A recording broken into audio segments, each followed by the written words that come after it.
Spinoza was a philosopher that lived between 1632 and 1677. He died at a pretty young age. 44 is when he died. But during his short life, he left a pretty significant legacy. He later influenced German idealism, and he's influenced thinkers like Nietzsche, and famously, Einstein was a big fan of Spinoza as well. So he was quite influential and has started to gain more popularity and recognition more recently. But as a context of the kind of society he was born into, he was born in Netherlands to a wealthy Jewish family. And he was very intelligent from a young age and gets the traditional Jewish education. So he was brought up in a very religious environment. But then he doesn't pursue high school. He actually drops out to help out with his family business. But while he's helping out his family business, he gains a stronger interest in philosophy. He's really interested in pursuing philosophy full time. So he steps away from the family business and unfortunately gets expelled from his Jewish community because of his philosophical ideas and is actually almost assassinated. His friend that helped him publish one of his books ends up actually getting lynched. So that's kind of the environment he's in. And this is because his ideas contradict the teachings of religions like Christianity, Judaism. And it's also important to consider that Spinoza comes from a family who escaped religious persecution, in particular from Spain. So their family was originally in Spain, but after the Spanish Inquisition and the religious persecution of non-Christians in Spain, the family escapes to Netherlands and establishes a community there. So anything that might cause instability in the religious community would probably very strongly frowned upon. So you really needed a lot of courage and belief in the philosophy that you're pursuing. So that's kind of the context. So what did he say that caused so much problems?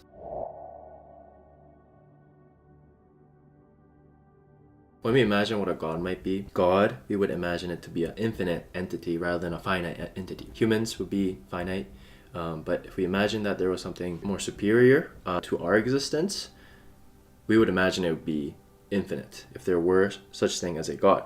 And God is often described as being infinite in a lot of different religious scriptures. So I feel like a lot of us have this idea of God being an infinite entity.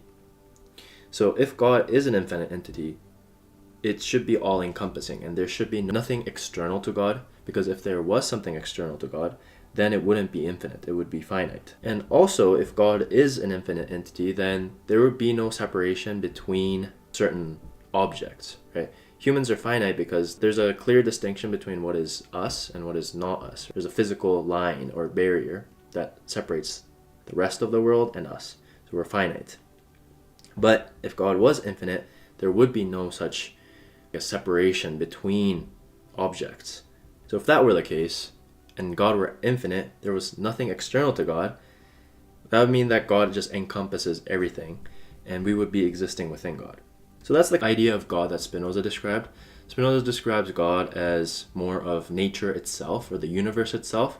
If we were to take on his worldview of God encompassing everything and us existing within God, and perhaps even being a component of God, or us being expressions of God, then that would be problematic because there would be less distinction between what is God and what is not God.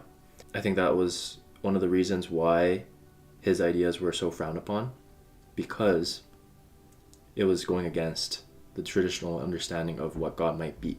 So this is the way he sees the world and the universe. Based on this, he then talks about whether or not we have free will. And he also draws a distinction between free will and freedom.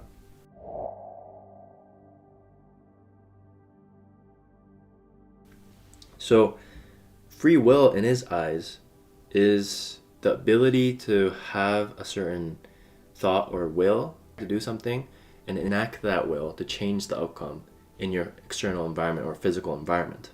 So maybe you feel hungry and you decide to go downstairs, open up the fridge and grab food, grab a few eggs, boil it, and then put salt soy sauce on it and then eat it. You get hungry, you have this will to eat something, you go, take action, and enact something in the physical world to fulfill your desires. And that would feel like it's free will. But Spinoza suggests that we actually don't have free will. Why? Because everything is already predetermined by God. We exist within God, and there are certain rules and principles that govern the universe, aka God, and we don't have a lot of control over those rule sets and constraints that are already dictating the outcomes of the world. So we're just merely exist, and we're being directed and controlled in ways that align with the rule sets and constraints of the universe, and therefore we have no free will. So we don't have the ability to enact our will into the physical world. But he suggests that we have freedom, because while we can't change the outcome, we have the ability to adjust the way that we perceive the world. We can change our mindset or change how much mindfulness we try to bring into our lives. So anything that happens in our consciousness, to a degree, we have a little bit of control over. So that's where freedom and free will comes into play. There's a bit of a distinction there. Freedom, you don't necessarily have the ability to change the outcome of the things that's happening in the physical world, but you have the ability to change the way you perceive things that happen within your mind.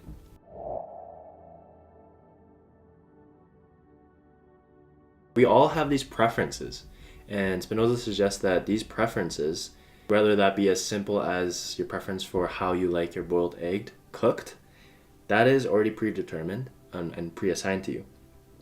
And he describes that as a conatus.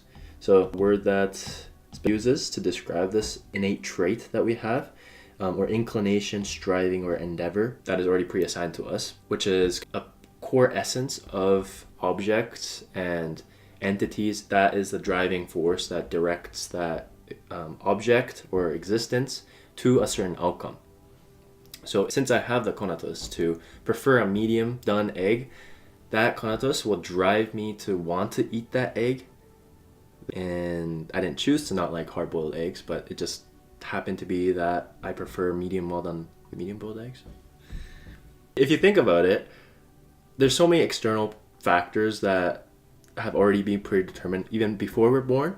Things like your family's religion, the country you're born in, the time in history that you're born in, your ethnicity, your social economic status. All these factors you have absolutely no control over. Even people that are around you, your friends, right? You just happen to be born at the same time, at the same place, with certain people, and you decide to establish relationships with them. But you didn't really get to choose who shows up with you in that time and space.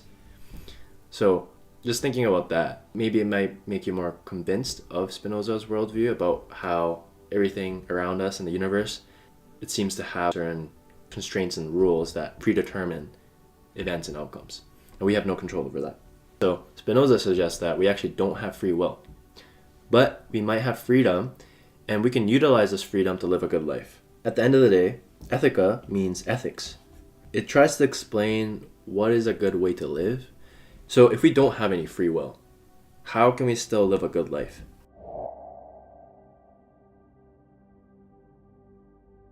Typically, when we think about what is good, we think about something that is good for us, right? If you're able to help someone else or someone else helps you, you would perceive that as something that is good.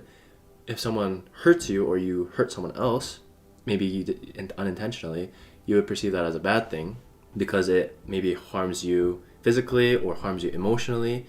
But there is nothing that is, universally or objectively good or bad, because everything that is good in life or bad in life is purely subjective and relative to each person. So he suggests that the good life is to be able to understand the universe as deeply as possible. And by extension, by understanding the universe, you'd be able to also understand yourself as well. Certain traits that you might have, certain preference that you might have. So ultimately understanding your intrinsic traits and properties that you possess. And essentially understanding that and then bowing down to it, because everything is already predetermined. There's a lot of wars that break out, a lot of conflicts, even on a personal level that you wish didn't happen. But these things are already predetermined. We have no control over it. What we can do, however, is to be attentive to these different stimuli that we're receiving to better understand how the universe is working and how we work as expressions of God. By being more attentive to those details, we can better align our consciousness and our perception to our Conatus and our internal driver. And that allows us to adjust our perception of the world to better align with who we are.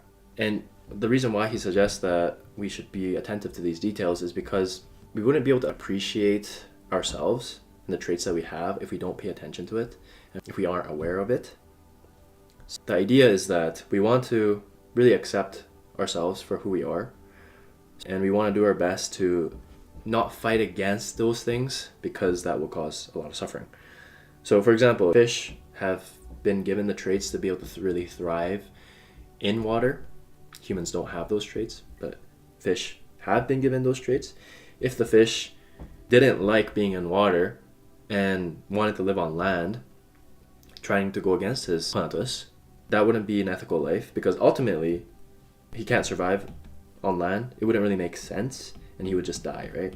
It's much better to align yourself, understand that I have been given traits that allow me to thrive underwater.